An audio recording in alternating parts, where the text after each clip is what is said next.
문둥병이라고 불리는데 지금은 한센병이라고 불리죠. 한센스 디지즈가 있습니다. 이 문둥병은 과거에는 전혀 고치지 못하는 불치의 병이었지만 지금은 불치의 병이 아니라 고칠 수 있는 질병입니다. 이 문둥병은 보통 병균에 오염되고 난 후에 5년에서 20년이 지난 후에서야 사람 몸에 나타나기 시작을 합니다. 사람 몸에 종기가 생기게 되고 또 사람 몸에 감각이 피부에 감각이 없어지게 되고 그러다가 이제 형체들이 얼굴의 형체가 변하고 피부 형체가 변하게 되고 심하게 되면 이제 손가락이나 발가락에 감각이 없으니까 그 손가락이나 발가락이 뚝뚝 떨어져 나가기도 하고 그래도 그것을 알지를 못하고 그렇게 살다가 결국은 죽게 되는 병입니다.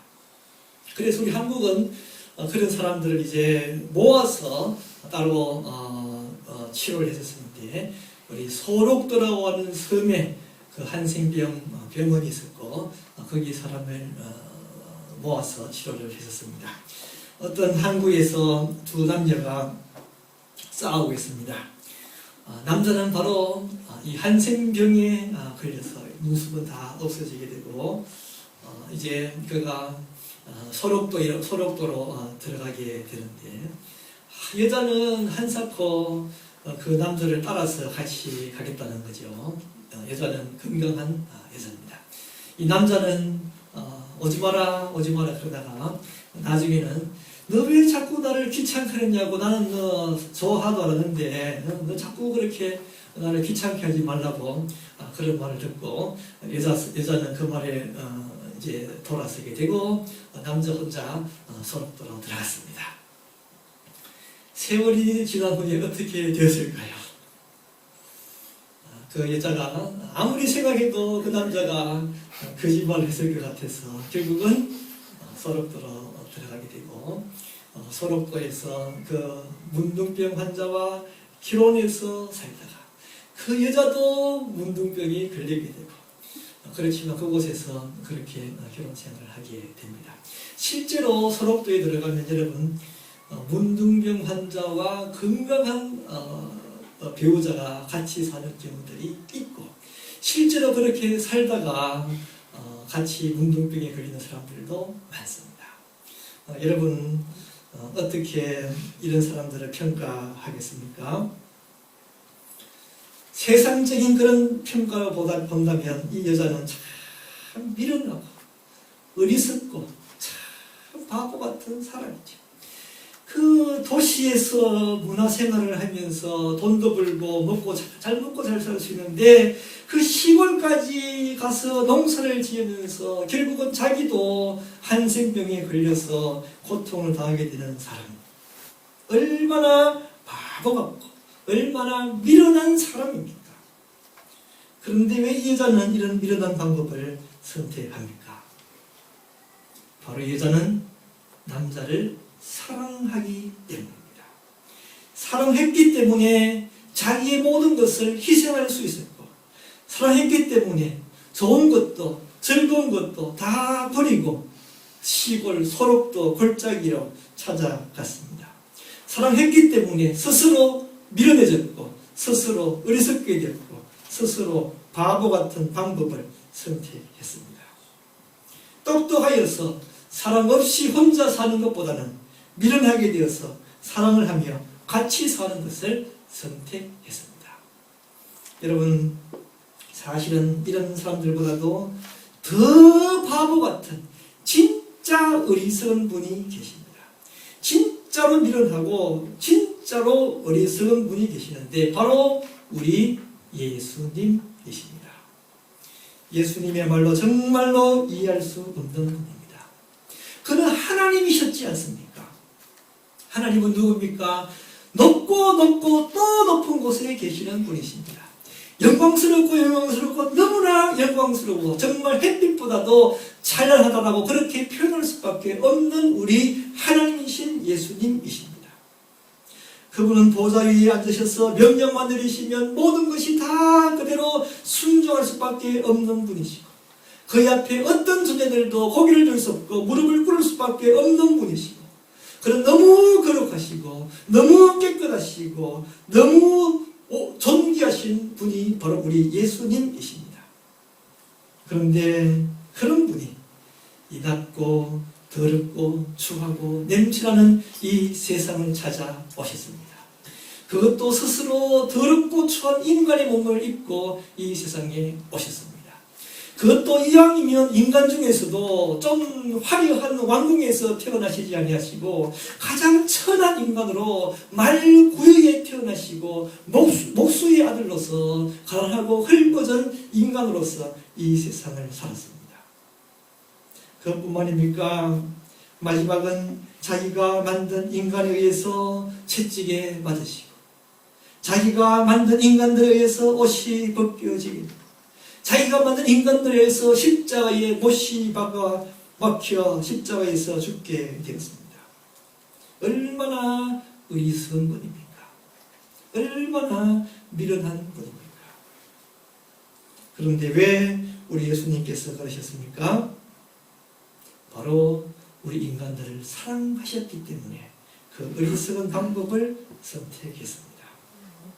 우리 인간들, 여기에 있는 저와 여러분들이 죄를 지었고 그 죄로 말미암아 영원한 형벌을 받을 수밖에 없기 때문에 우리 인간들을 사랑하셔서 그 죄를 용서하시기 위하여 우리 대신에, 내가 받을 형벌 대신에 우리 예수님께서 십자가에서 자기가 형벌받고 십자가에서 죽으셨던 것입니다.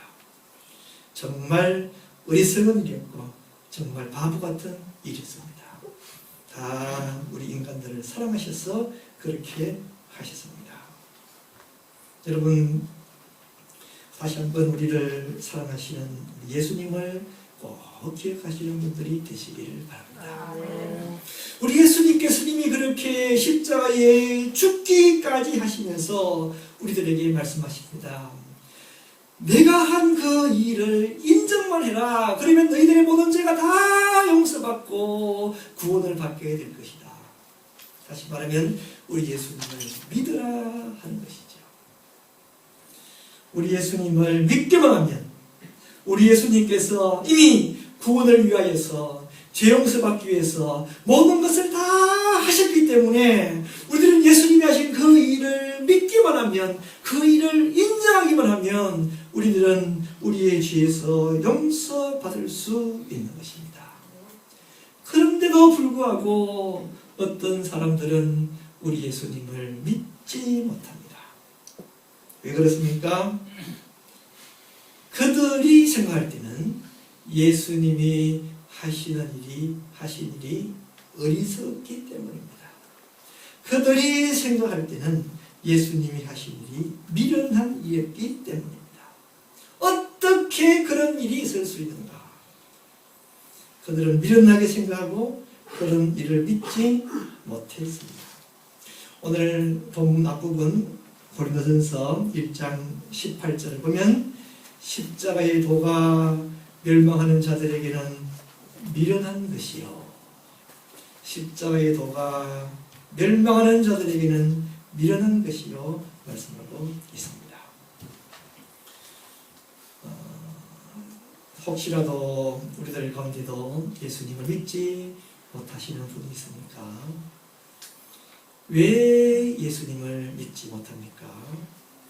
우리가 생각할 때는 하나님이신 예수님이 뭐 하려고 그렇게 인간이 되어오시고 뭐 하려고 그렇게 죽기까지 하셨나? 참 거짓말 같은 이야기요, 어리석은 이야기로 그렇게 들려질지 모르겠습니다. 그렇지만 우리가 보기에는 그렇게 미련하게 보이지만 그런 일을 하신 것은 바로 예수님이 우리를 너무 사랑하셨기 때문에 우리가 볼 때에는 그렇게 미련한 일도 하신 것입니다. 예수님의 사랑을 깨달으며 예수님을 믿는 분들이 다 되시기를 바랍니다. 여러분, 그렇게 그것이 미련하다라고 생각하는 분들은 다 그 예수님이 하신 일을 믿지 못하게 되고 오늘 성경 말씀처럼 결국은 멸망받을 수밖에 없습니다. 그렇지만 예수님이 하신 일들을 그 일이 진짜 참이었고 진짜 이루어진 일이라고 하는 사실을 믿는 우리들에게는 하나님의 능력이 나타납니다. 믿는 우리들에게는 하나님의 구원 역사가 일어나게 됩니다. 믿는 우리들에게는 사탄의 자녀였던 우리가 이제 하나님의 자녀가 된 역사가 일어나게 됩니다. 믿는 우리들에게는 죄의 저주에서 해방되고 하나님의 은혜와 사랑을 받는 역사가 일어나게 됩니다. 요한복음 1장 12절에서 말씀합니다. 영접하는 자 곧 그 이름을 믿는 자들에게는 하나님의 자녀가 되는 권세를 주셨으니. 요한복음 3장 14절에서 말씀하고 있습니다. 모세가 광야에서 뱀을 든 것 같이 인자도 들려야 하리니. 인자가 십자가에서 못 박아, 예수님 십자가에서 못 박아 죽임을 당해야 한다는 말이죠. 이는 그를 믿는 자마다 영생을 얻게 하려 하심이니라. 요한복음 3장 16절에서 계속해서 말씀합니다. 하나님이 세상을 이처럼 사랑하사 독생자를 주셨으니 이는 그를 믿는 자마다 멸망하지 않고 영생을 얻게 하려 하심이라. 하나님이 그 아들을 세상에 보내신 것은 세상을 심판하려 하심이 아니요 그로 말미암아 세상을 구원하게 하려 하심이라. 요한복음 6장 40절에서 말씀하고 있습니다. 내 아버지의 뜻은 아들을 보고 믿는 자마다 영생을 얻는 것이니 마지막 날에 내가 이를 다시 살리리라 하시니라. 진실로 진실로 너에게 뭐니 믿는 자는 영생을 가졌나니. 예수님을 믿는 분들 되시고 하나님의 자녀가 되는 분들 되시고 하나님께서 말씀하시는 대로 영생을 소유하시는 분들이 다 되시기를 축원합니다. 여러분, 사실은 이 바보와 또 천재는 통한다는 사실을 아십니까? 바보 빅터라고 하는 책이 있습니다. 그 책은 빅터라고 하는 사람에 관한 이야기인데 우리 전 세계에서 제일 머리 좋고 제일 수제들만 모여있는 클럽이 멘사라고 하는 클럽이 있는데 이 멘사 클럽의 명예회장까지 지낸 천재예요. 그런데 이 천재가 여러분 17년 동안 어릴 때에 17년 동안이나 남들한테는 바보 취급을 당하면서 살았습니다. 바보라 그랬어요. 그뿐만이 아니에요. 실제로 보면 천재들은 다 그렇게 바보라 소리를 들은 모양입니다.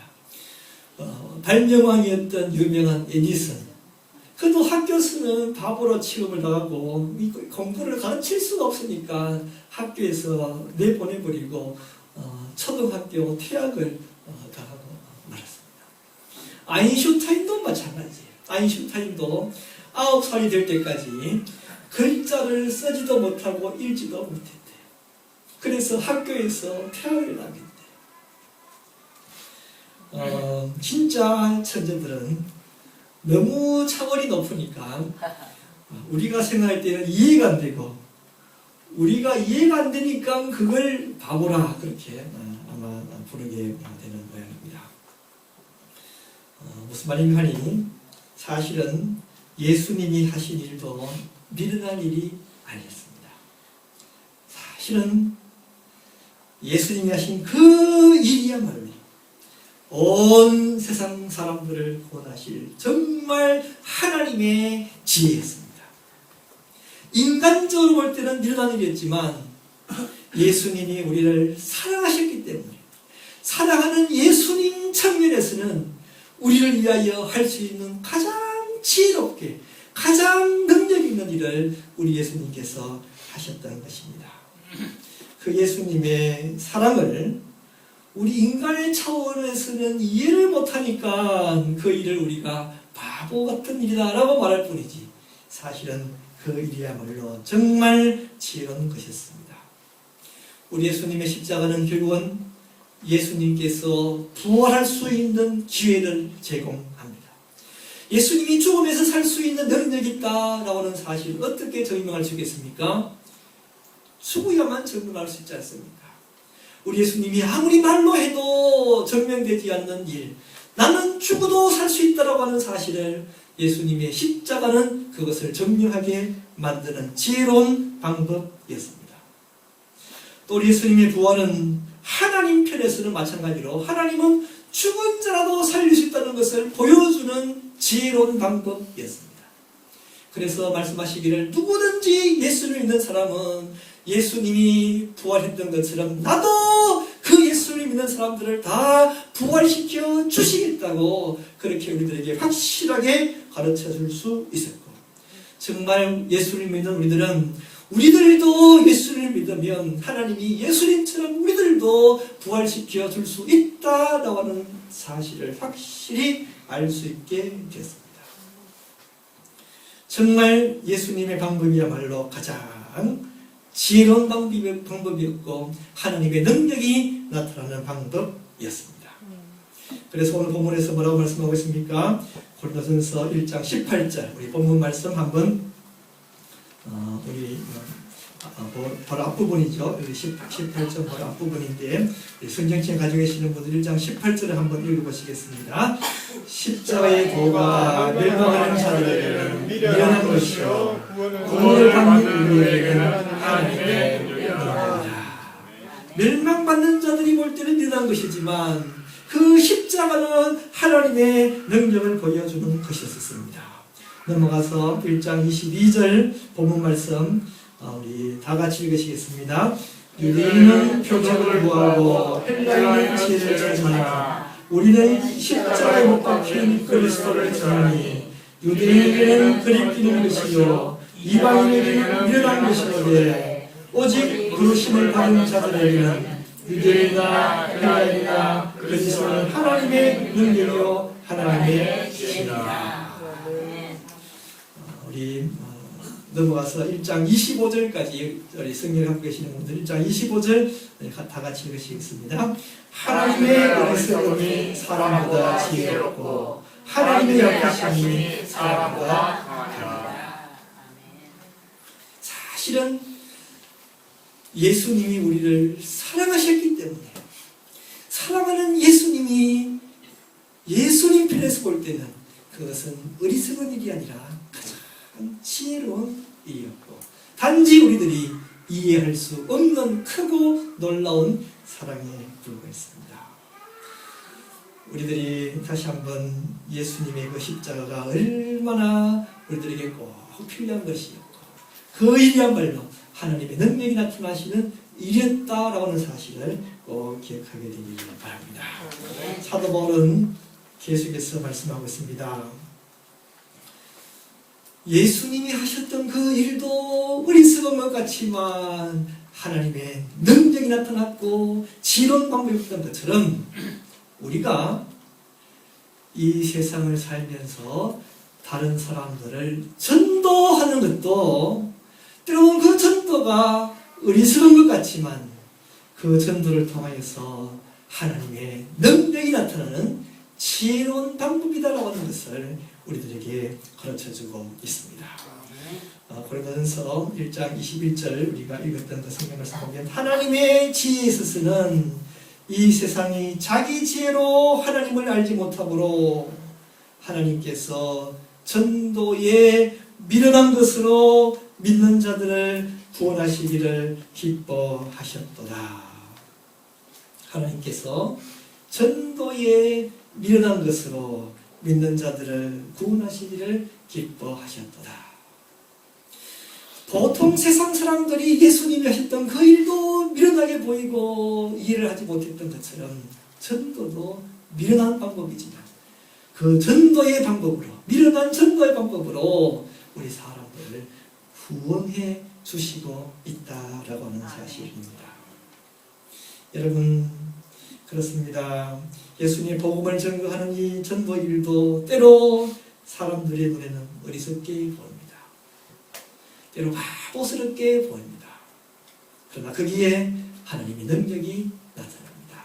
아멘. 우리 한국의 기독교가 이렇게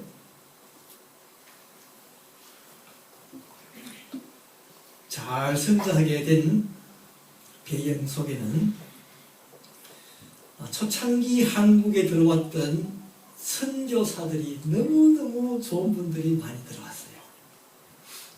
진짜 좋은 분들이 많이 들어왔습니다. 특히 미국, 그리고 뭐 호주, 영국 이런 유럽에서도 선교사들이 들어왔는데 대부분은 그런 분들이 이 미국이나 이 서구 사이에서 소위 말하는 엘리트들이었어요. 아주 좋은 대학교를 졸업한 그런 엘리트들. 그것도 나이들도 다 20대, 30대의 청춘의 젊은 남녀들이 한국으로 들어갔습니다. 양화진이라고 하는 곳에 외국인 선교사 무덤이 있습니다. 거기에는 약 150명의 외국인 선교사들이 그곳에 묻혀 있는데 그들은 일명 한국인들보다도 한국을 더 사랑한 사람들입니다. 그 150명의 사람들을 쭉 살펴보면 하나같이 정말 얼마나 이 한국을 사랑했는지 모릅니다. 그 가운데 헐버트라고 하는 사람은 이 미국의 아이비 리그 학교 가운데 하나인 달트머스 학교를 졸업을 하고 23살 그 젊은 나이에 한국에 들어갑니다. 그것은 한국에서 유경공원이라고 해서 근대식 학교를 처음 세웠어요. 처음 근대식 학교를 세우면서 한국에 와서 영어를 가르칠 교사를 모집했는데 이 헐버트가 자원하는 거예요. 내가 그곳에 가서 영어를 가르치겠다. 이곳에서도 미국에서도 얼마든지 잘 살고 잘 먹고 참 출세할 수 있는 사람이 한국까지 가는 거예요.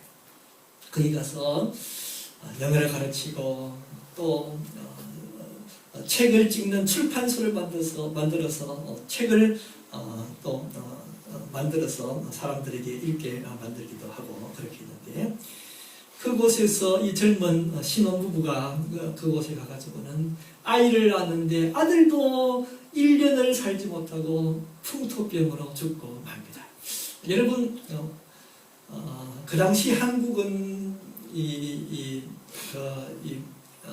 미국이나 서구 사회하고 다르기 때문에 그렇게 깨끗하게 그렇게 생활을 하지 않지 않습니까? 그렇기 때문에 한국 사람들은 좀 덜한데 외국에 살던 사람들이 한국 가면은 한국 고유에 있는 병균 때문에 소위 말해서 풍토병이 잘 걸리는 거예요.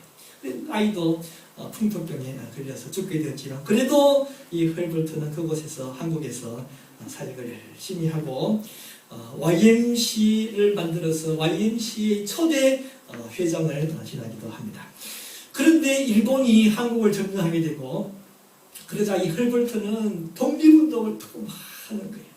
그래서 결국은 일본이 그 한국인 같으면 죽이지만은 이 미국인이기 때문에 죽이지는 못하고 추방시켜버립니다.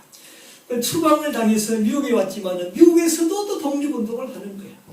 그래서 그렇게 독립운동을 하면서 살았는데 그분이 입버릇처럼 하는 말이 자기는 죽어서 웨스트민스터 사원에 묻히는 것보다도 한국에 가서 묻히고 싶다 그래요. 그 웨스트민스터 사원은 유명한 영국의 성당인데 그곳에 기독교적으로 굉장히 뛰어난 분들이 그곳에서 묻히는 무덤이 있습니다.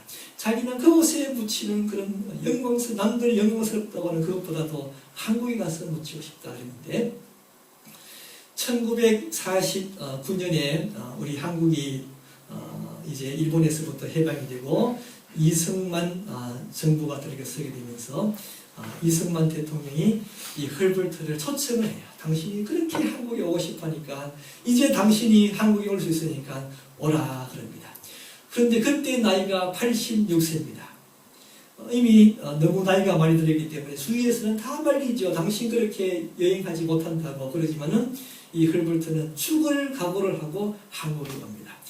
비행기 없으니까 배를 타고 몇 달을 거쳐서 배를 타고 한국에 와서 정말 자기가 그리워했던 그 한국 땅을 밟게 되는데 한국 땅을 밟고 며칠이 지나지 못해서 그 오랜 기간의 여독으로 결국은 병에 걸려서 자기가 소원했던 대로 한국에서 죽게 되는 것입니다.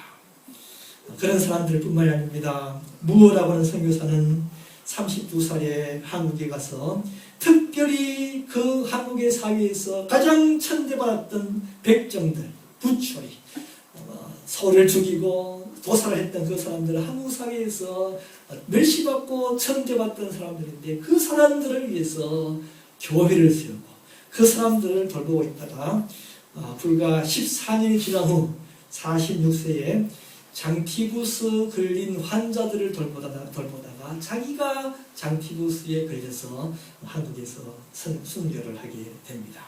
그뿐만이 아닙니다. 한국의 한센병 환자들은 여러분 한센병 환자들은 대부분이 기독교인들이에요.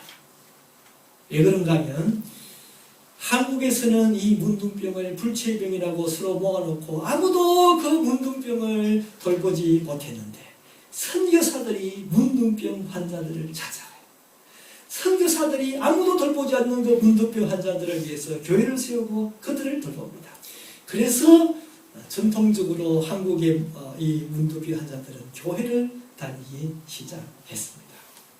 여러분 진짜 그렇게 이 선교사들이 문둥병을 돌보면서 얼마나 헌신적으로 했는가 하니까 심지어 그 문둥병 환자의 고름을 입으로 빨면서 그렇게 문둥병 환자를 밟았습니다. 그런 사람들이 할 일이 없어서 쓸데없어서 그곳에 간 것이 아니라 말씀드린 대로 정말 최고의 공부를 한 엘리트들, 젊은 청춘이 한국에 가서 그렇게 수고를 하고 고생을 했습니다. 우리가 볼 때는 참 바보 같은 일이요 미련스러운 일입니다. 여러분 그러나 어떻습니까? 하나님은 전도의 미련한 방법을 통하여 하나님의 능력이 나타나는 사실을 우리들은 알아야 하는 것입니다. 그 일로 말미암아 오늘 우리 한국의 교회가 이렇게 전 세계에서 기독교적으로 전 세계를 이끌어가는 기독교가 되었습니다. 선교사를 보내는 나라 가운데 미국이 제일 많은 선교사를 보내고 한국이 두 번째로 선교사를 많이 보내는데 인구 수로 따지자면 인구 비율을 하자면 한국이 가장 많은 선교사를 보내는 나라가 되었고 우리가 알다시피 전 세계에서 제일 큰 교회가 한국에 있고 제일 큰 장로교회가 한국에 있고 제일 큰 감리교회가 한국에 있습니다. 이 모든 일들은 이 전도의 미련한 방법이었지만 그 미련한 방법을 그대로 순종하면서 한국을 사랑하여 한국으로 떠났던 사람들로 인하여서 이런 일이 일어나게 되었던 것입니다. 여러분 지금도 마찬가지입니다. 우리가 전도해라 그러면 사실은 전도를 잘 하지 못합니다. 왜 전도를 못합니까? 우리가 볼 때는 어리석죠. 그 오도 안 하는 사람 괜히 귀찮게 교회 가자 말하는 것 어리석습니다. 남들이 싫어하는 거 왜 우리가 말을 해야 되는가? 바보 같은 거죠. 남들이 싫어하는 말을 한다는 것은 바보 같은 거죠. 우리가 생각할 때는 전도는 지혜롭지 못합니다. 괜히 욕 얻어먹기 싫어서 하지 않습니다.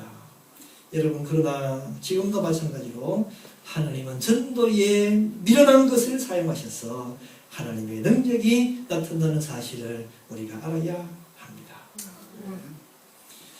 우리가 살아가면서 불평들을 합니다. 지금은 전도가 안 되는 시대이다. 옛날에는 전도가 잘 되었었는데 이 시대는 이제 사람들이 전도해도 교회를 잘 오지 않는다 말합니다. 여러분 그러나 아시기 바랍니다. 우리 기독교 역사 가운데 사실은 전도가 되는 시대가 별로 없었고 대부분은 전도가 안 되는 시대를 기독교가 살았습니다. 우리 예수님이 십자가에 죽으시고 난 그 후에는 어떤 시대입니까? 오늘 이 성경 말씀에서 이야기하고 있는 것처럼 유대인은 표적을 구하고 헬라인은 죄를 찾고 그래서 이 전도, 이 복음은 십자가는 미련한 것처럼 보였고 사람들은 십자가를 받아들이기를 거부하는 시대였었습니다. 그 이후의 시대 어떤 시대입니까? 로마 정부는 예수님을 믿는다라는 말만 하면 사람들을 붙잡아 사자굴에 집어넣어서 사자로 말미암아 찢겨 죽게 만들었습니다. 예수님을 믿는다는 말도 못했던 사람들이 어떻게 전도를 감히 생각할 수 있었겠습니까? 전도는 안 되는 시대였었습니다. 그렇지만 어떻게 됐습니까? 그런 것을 무릅쓰고 전도한 미련한 사람들로 말미암아 로마 정부가 결국은 기독교를 국교로 나라의 종교로 인정하고야 말았습니다. 여러분, 우리 한국도 마찬가지였습니다. 초창기에 한국은 전도가 되는 나라가 아니었습니다. 순교를 당하면서 전도의 미련한 방법으로 우리 예수님은 한국 기독교를 부흥시켰습니다. 여러분, 전도가 안 된다라고 해서 아무도 전도하지 않았다면 어떻게 되겠습니까?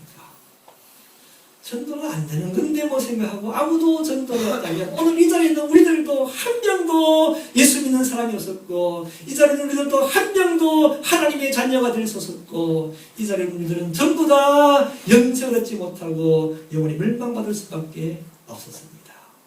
누군가가 미련하게 전도했기 때문에 오늘 우리들도 하나님의 자녀가 되어서 영생의 축복을 소유하며 이 세상을 살고 있는 것입니다. 우리들이 사실은 빚진 사람이라는 것을 기억하시기를 바랍니다.